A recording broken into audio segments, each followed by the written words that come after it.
I am recording this because someone has to. Not because I want to. Not because talking about it makes any of it easier. I am recording it because I was there from the beginning, and I am still here at the end. And those two facts together make me the only person who can tell it properly. My name is Cale Draven. I was born on Titan Station, 3rd generation. My grandfather came up from Earth on a cargo hauler when he was 22, chasing work in the outer rings. My mother was a maintenance engineer. My father taught mathematics to children in a classroom, with a ceiling made of reinforced glass, and through that glass, on clear days, you could see Saturn turning slowly in the dark. I grew up watching that planet like other children watch the sky. It was the most beautiful thing I had ever seen, and it never once occurred to me that something so enormous could be owned by someone else. I was wrong about that. I was wrong about a lot of things when I was young. I joined the Earth Defense Corps at 19. There was not much to defend at the time. When humanity made contact with the Galactic Conclave, we were assessed, classified, and placed into a category they called sub-rational emergence. It was not an insult exactly. It was the way someone might describe a puppy that had learned to open a door. Impressive for what it was, not something you took seriously. The Conclave had 7 member species. The oldest among them, the vrethkai, had been traveling between stars for 11,000 years. They were tall, bioluminescent, and deeply certain that the universe had arranged itself in an order they fully understood.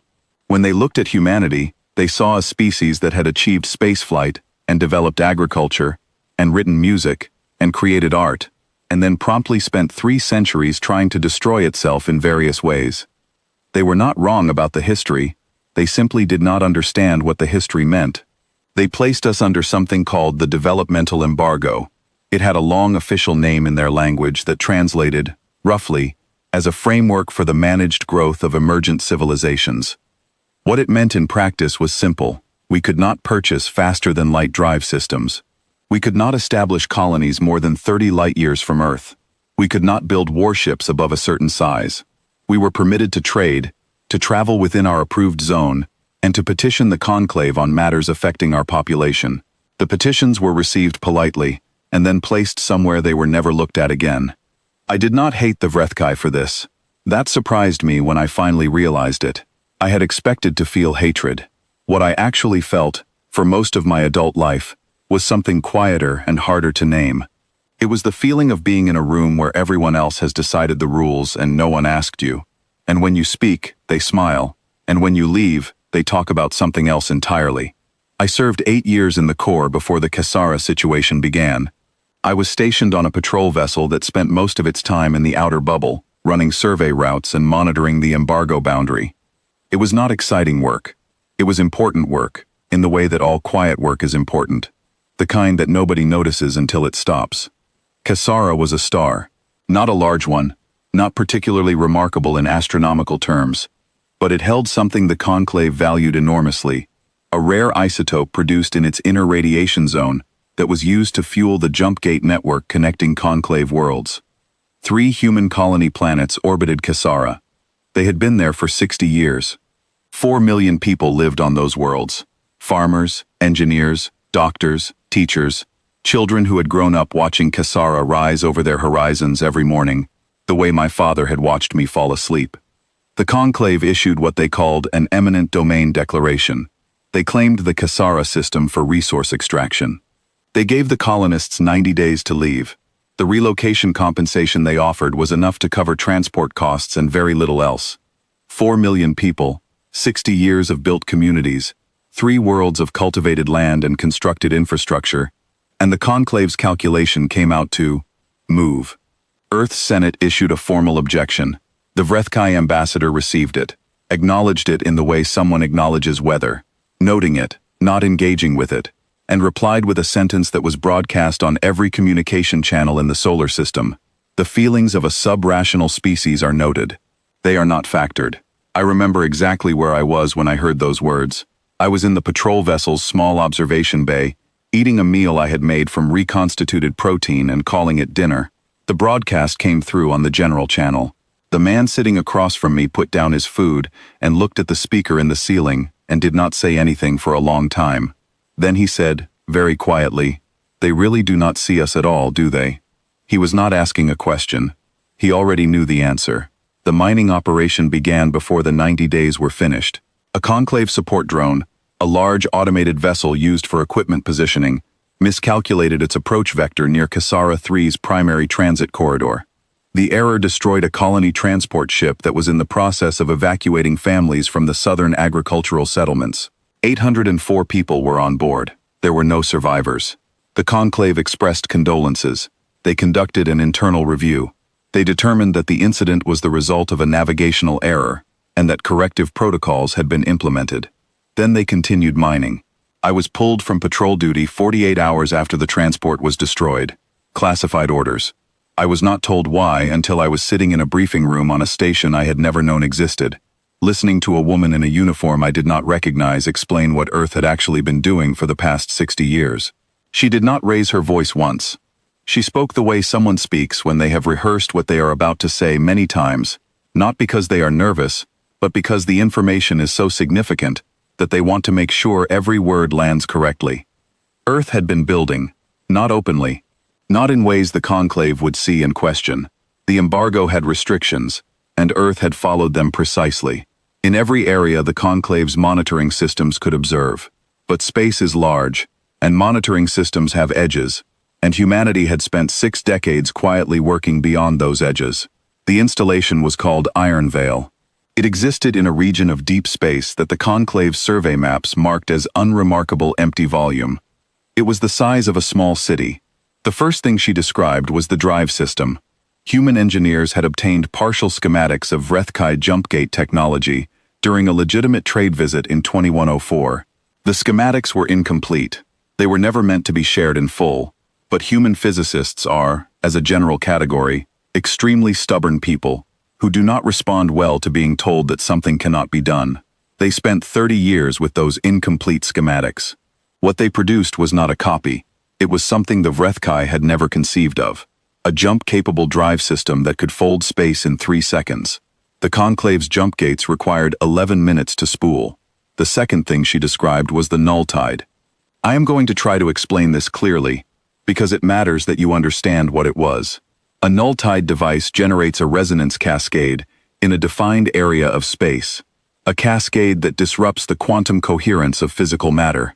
It does not cause an explosion. It does not generate heat or force. What it does is remove from matter the property of being solid.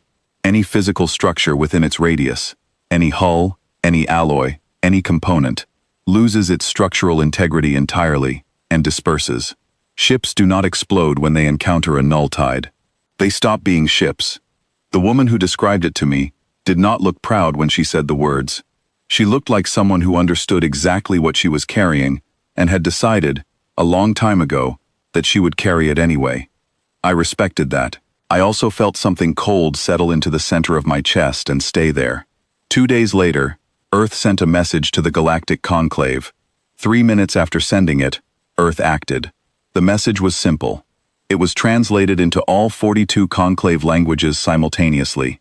It said, "This is Earth.